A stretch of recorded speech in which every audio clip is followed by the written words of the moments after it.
अस्सलाम वालेकुम। आज हम पढ़ेंगे Newton first law of motion. Newton ने पहले ला दिया है। इससे पहले न्यूटन से भी पहले कुछ लोगों ने इसके ऊपर काम किया था। न्यूटन ने पहले आके नहीं कहा कि सेट गिरा तो ये हो गया।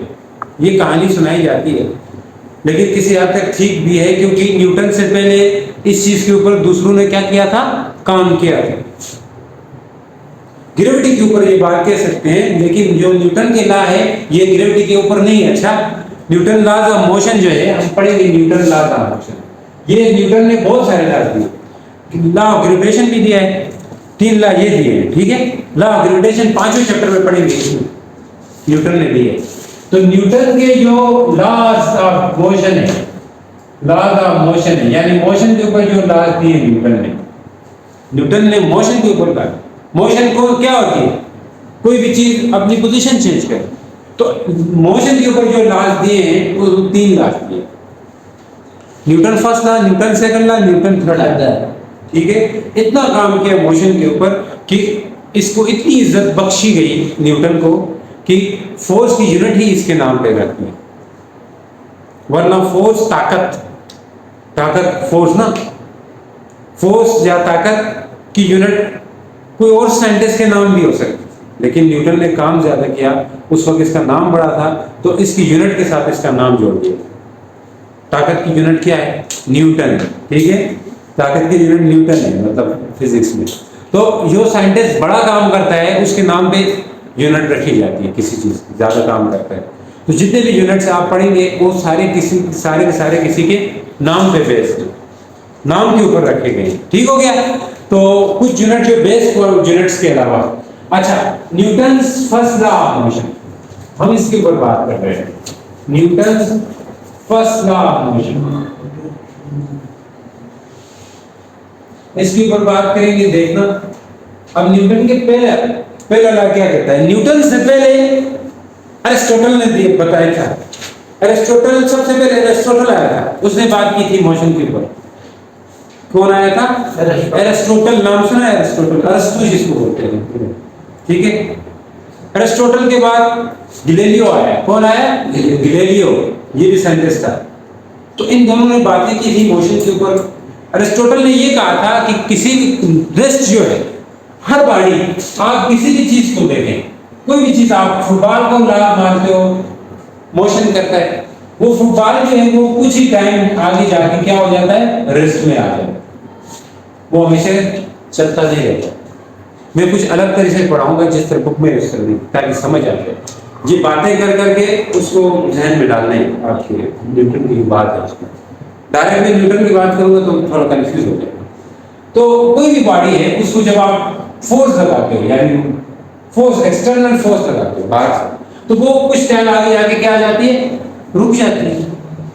तो अरिस्टोटल ने कहा यार ये चलना फिरना मोशन कुछ भी नहीं। इसने ये कहा कि रेस्ट जो है वो बॉडी की नेचुरल स्टेट है। नेचुरल स्टेट मतलब कुदरती हालत है कि हर बॉडी चाहती है कि मैं रेस्ट में रहूं, इसलिए वो थोड़ा चल के वापस रुक जाती है। मैंने बाल को मारा, बाल रुक गया, वजह यह है कि बाल रेस्ट में ही रहना चाहिए, चाहता था। तो हर कोई बॉडी हो, भले वो बेजान हो, जानदार हो, वो हमेशा रेस्ट में रहना चाहिए। जानदार नहीं, जो भी चीज मूव करेगी कुछ ही टाइम के बाद रुक जाएगी। इसने ऐसा कहा था, लेकिन बहुत गलत कहा था। इसी तरह जो चांद घूमता है, जमीन घूमती है, कुछ टाइम बाद रुक जानी चाहिए, लेकिन इसने बहुत पहले ये बात कही थी। साइंस ये इसने अपने से बात कही थी। तो एरिस्टोटल की बात थी ये। किसकी बात थी, एरिस्टोटल। इसको पढ़ना नहीं, आपके सिलेबस में नहीं है, ठीक है। एरिस्टोटल ने की बात में समझा रहा हूं। इसने कहा था कि rest is natural state of body. ये अरिस्टोटल ने कहा था, rest is natural state of body. अगर किसी बॉडी को मोशन में रखना चाहते हो तो उसके ऊपर फोर्स लगाए रखना पड़ेगा, यानी बॉडी तो खुद रुक जाती है क्योंकि उसकी वो कुदरती हालत है, रुकना चाहती है खुद। अगर आप उस बॉडी को चलाए रखना चाहते हैं, यानी कि वो आप चाहते हो कि ये चलती रहे, तो आपको एक फोर्स लगानी पड़ेगी, बाहर से एक ताकत लगानी पड़ेगी कि वो उस ताकत के बेस पे वो बॉडी क्या कर जाएगी, चलती रहेगी, वरना नहीं चलेगी। इसलिए ये कहा। बाद में गैलीलियो आया, गैलीलियो ने कुछ बातें सीखी। गैलीलियो अब स्पेलिंग क्या है, गैलीलियो आया, ठीक है, स्पेलिंग इसकी। काफिर लोग हैं तो क्या समझेंगे। तो गैलीलियो ने ये बात कही थी कि कोई भी बॉडी, उसने एक एक्सपेरिमेंट किया था। अरिस्टोटल की इस बात को कहते हैं अरिस्टोटल फेलिसी कहा जाता है, लेकिन आपके टॉपिक नहीं। गैलीलियो ये है, गैलीलियो ने कहा कि किसी बॉडी को हमेशा, कोई बॉडी अगर मूव करते रहना चाहिए तो मूव करती रह सकती है, अगर वो रेस्ट में है तो रेस्ट में ही रह सकती है, अगर कोई बाहर से फोर्स ना लगे, अगर बॉडी को रोकने वाली कोई फोर्स ना हो तो वो बॉडी चलती रहेगी। ये अरिस्टोटल ने कहा था। न्यूटन ने भी बाद में यही बात की। न्यूटन ने ये बात की एक फर्स्ट लॉ में, वो गैलीलियो की जो बात थी उसी को ही उसने रिपीट किया था। तो न्यूटन ने क्या कहा था, गैलीलियो से हम न्यूटन पे जाते हैं। गैलीलियो ने क्या कहा था, गैलीलियो ने कहा था कि अगर कोई फोर्स ना हो तो बॉडी चलती रहेगी, बॉडी चलती रहेगी, अगर फोर्स ना हो तो बॉडी रुकी रहेगी, रेस्ट में रहेगी। ये बात की। अब हम बात करेंगे न्यूटन की। न्यूटन ने कहा था कोई भी बॉडी है उस पर अगर कोई फोर्स ना हो, इफ नेट फोर्स, अच्छा नेट फोर्स क्या होती है मैं बाद में बताऊंगा। If net force act on a body, if a net force act on a body is zero, अगर बॉडी पे लगने वाली नेट फोर्स क्या हो, zero, then the body will maintain its state of, समझाऊंगा, its state of rest or uniform motion unless it compelled by external force, unless it compelled by an applied force। जी मैं समझा रहा हूं, ये बात बड़ी मुश्किल से कही थी लेकिन समझ बहुत देर से। अगर net force zero, if net force act on a body is zero, ये बात समझ गए। किसी बॉडी पे नेट फोर्स जीरो होती है तो वो बॉडी किस हालत में होती है, रेस्ट में भी हो सकती है और मोशन में भी हो सकती है, रेस्ट में भी हो सकती है और मोशन में भी हो सकती है। ये कैसे मोशन में कैसे हो सकती है, रेस्ट की बात तो समझ आती है। यानी मैं कहता हूँ ये ब्लॉक है, ये सरफेस पे पड़ा हुआ है, मैं कहता हूँ ये चल नहीं रहा, क्यों नहीं रहा, क्योंकि जीरो है फोर्स। फोर्स होगी तो तब बॉडी चलेगी ना, अगर फोर्स होगी तो तब बॉडी क्या होगी, मूव करेगी, इसकी फोर्स लगेगी तब ये मोशन करेगी, अदरवाइज ये किस में होगी, रेस्ट में, अदरवाइज ये रेस्ट में होगी बॉडी। मैं कहता हूं कि ये बॉडी पे लगने वाली नेट फोर्स कब जीरो होगी, एक तो बॉडी रेस्ट में होती है, कब जीरो होती है, नेट फोर्स कब जीरो होती है, नेट फोर्स रेस्ट पे। अभी नेट फोर्स क्या है, वो फोर्स जो बॉडी को मोशन करवाती है। देखें ये ब्लॉक है आपके पास, ये मैं कहता हूं कि यहाँ इस तरफ 10 न्यूटन फोर्स लग रही है, कितनी लग रही है, 10 न्यूटन। इस तरफ मैं कहता हूँ 5 न्यूटन फोर्स लग रही है, तो नेट फोर्स कितनी होगी, 10 - 5 या इस तरफ यानी 10 - 5 करेंगे यानी 5 न्यूटन नेट फोर्स है। ये ब्लॉक किस तरफ जाएगा, 10 की तरफ जाएगा ना, यस सर 10 की तरफ जाएगा ब्लॉक। क्यों, क्योंकि उस तरफ फोर्स ज्यादा है। तो नेट फोर्स वो फोर्स होती है जो बॉडी, नेट फोर्स किस तरफ लगती है, जिस तरफ बॉडी मोशन करती है उस तरफ। यानी बॉडी इस तरफ मोशन कर रही है तो नेट फोर्स भी उधर ही होगी, बॉडी का मोशन का डायरेक्शन उधर है तो नेट फोर्स की डायरेक्शन भी उधर होगी। हाँ फोर्स इस तरफ भी लग रही है लेकिन नेट फोर्स की डायरेक्शन कब किस तरफ होगी, in the direction of motion of body. Net force की डायरेक्शन हमेशा वो डायरेक्शन होती है जो बॉडी के मोशन की डायरेक्शन होती है। आप रोड पे चल रहे हो, आप आगे की तरफ आपके मसल्स, आपकी बॉडी फोर्स लगाती है जो आप आगे जा रहे होते, लेकिन जमीन भी आपके ऊपर एक फोर्स लगाती है, वो तो नीचे की तरफ है, लेकिन जमीन का जो सरफेस है, सतह है, वो आपको पीछे की तरफ लगेगा, फ्रिक्शन।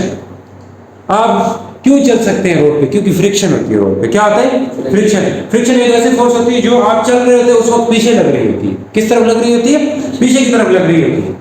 फ्रिक्शन की फोर्स किस तरफ लग रही होती है, पीछे की तरफ लग रही होती है। मैं यहाँ बंदा बनाऊंगा, उसको देखें, ये बंदा चल रहा है तो इसको फ्रिक्शन की फोर्स पीछे लगेगी, फ्रिक्शन की फोर्स पीछे जो कौन लगाती है फ्रिक्शन, ये जमीन लगाती है पीछे की तरफ, ठीक है, सरफेस लगाती है। एक तो उसका वेट नीचे लगता है वो अलग चीज है, तो पीछे की तरफ फ्रिक्शन लगती है, वो खुद आगे जाता है बंदा, आगे की तरफ वो बंदा खुद फोर्स लगाता है। तो बताओ नेट फोर्स किस तरफ होगी, आगे की तरफ, क्योंकि वो आगे जा रहा है पीछे वाली, लेकिन ये बहुत कम होती है। हाँ, हमारे चलने के लिए ये भी जरूरी है, हमारे चलने के लिए ये फोर्स भी जरूरी है। अगर ये फोर्स ना होती हम नहीं चल सकते, फ्रिक्शन ना होती तो हम नहीं चल सकते। क्यों? फ्रिक्शन वो फोर्स है जो हमें चाहिए होती है जमीन के ऊपर चलने के लिए। तो नेट फोर्स हमेशा आगे की तरफ होगी, तो नेट फोर्स किस तरफ होगी, आगे की तरफ। तो ये नेट फोर्स जीरो होगी, नेट फोर्स जीरो होगी कब होगी, जब बॉडी रेस्ट में हो तब नेट फोर्स जीरो होगी। दूसरा, बॉडी यूनिफॉर्म मोशन करे, क्या करे, यूनिफॉर्म मोशन करे, तब भी नेट फोर्स जीरो। कैसे बात कर रहे हो सर, यूनिफॉर्म मोशन के दौरान नेट फोर्स कैसे जीरो हो सकती है, यूनिफॉर्म मोशन के दौरान नेट फोर्स कैसे जीरो हो सकती है। यूनिफॉर्म मोशन कौन सी, यूनिफॉर्म वेलोसिटी नाम सुना है? यस।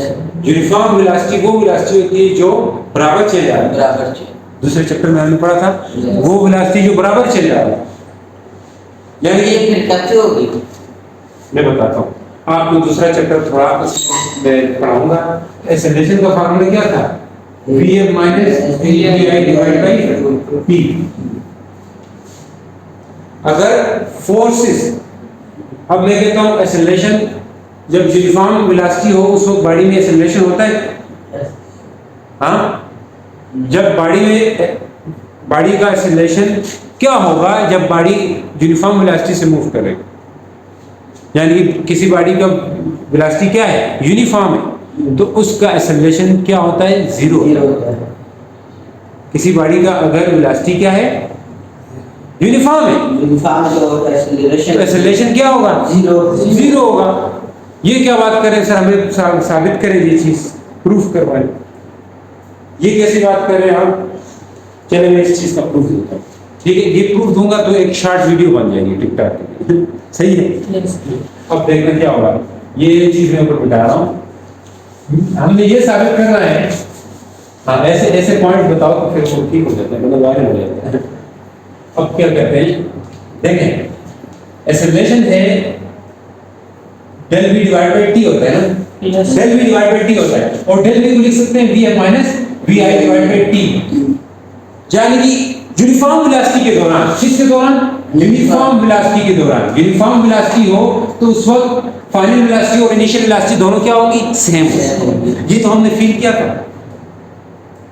कैसे सेम होती है यार, हर टाइम में बराबर बराबर डिस्प्लेसमेंट कवर होता है, यही समझ आ रही थी ना।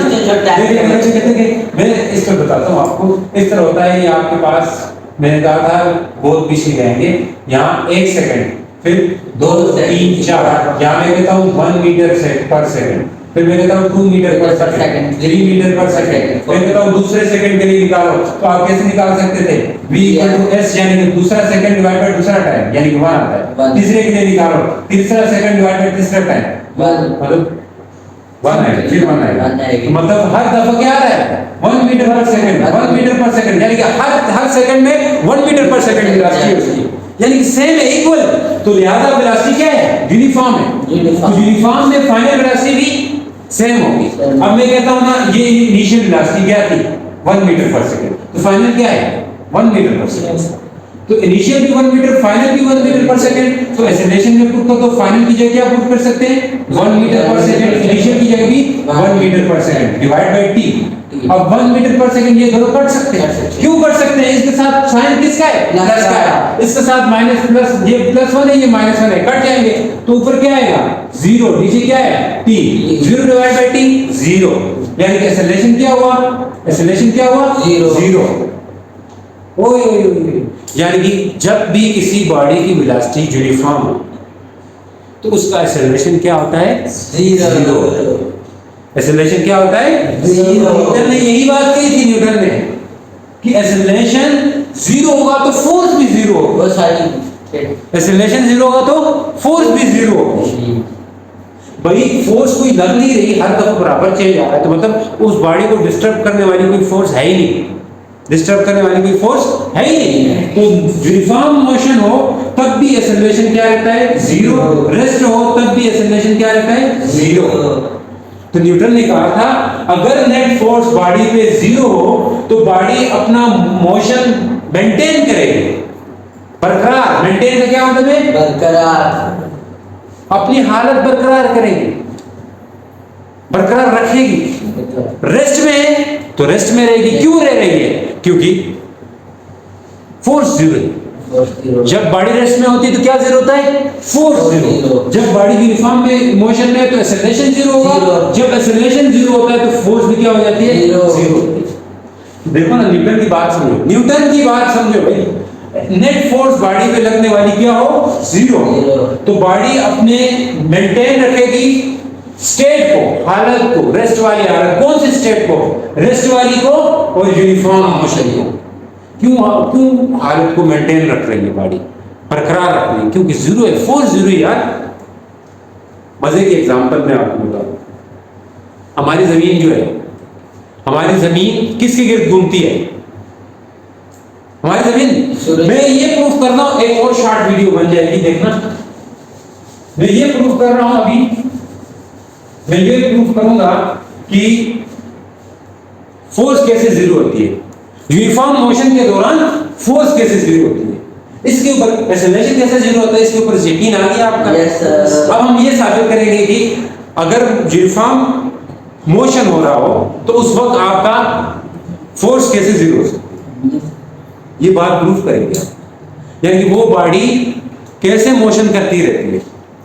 अगर किसी बॉडी पे लगने वाली फोर्स क्या हो, जीरो, तो वो हमेशा घूमती रहती है, चलती रहती है। ये बात साबित करेंगे हम, देखना कैसे साबित करेंगे। मैं ये साबित कर रहा हूं कि अगर कोई चीज जैसे सन है, मैं सन दे रहा हूं, ये अर्थ छोटी सी है ना, हमारी जमीन छोटी सी है। अब देखना ये है सन, ये है अर्थ, ये है अर्थ।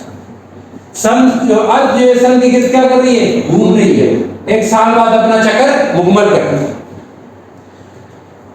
अर्थ जो है सन के गिर्द यूनिफॉर्म वेलोसिटी के साथ घूमता है। मजे की बात, जो बॉडी यूनिफॉर्म वेलोसिटी से घूमे तो वो अपने स्टेट को हमेशा के लिए बरकरार रखती है।